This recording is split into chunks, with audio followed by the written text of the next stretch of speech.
Na mimi kwa sababu najua nafanya la maana, unaongea na mchungaji Mwaitege hapa, kumbe ndio nakukera.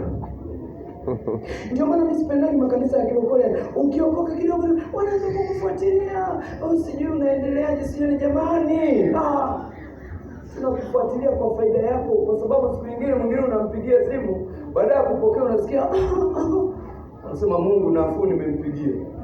Unaanza kupigia, jamani yule, hebu tafuteni, nimempigia hapa, hata kuongea ameshindwa, anakoholea simu. Wewe unasema tusikufuatilie. Sisi tunataka tujue leo unakoholea simu au unajibu. Amen. Pigie Yesu wetu makofi. Kwa nini tunakupenda upendeki? Mwambie jirani yako pendeka. Haleluya. Amen. Na nyingine zikashindwa kustawi kwa sababu kuna mwamba ni kiburi. Mtu mwenye kiburi anaweza kufundishwa, yanagonga, yanaendelea, yanagonga, yanaendelea.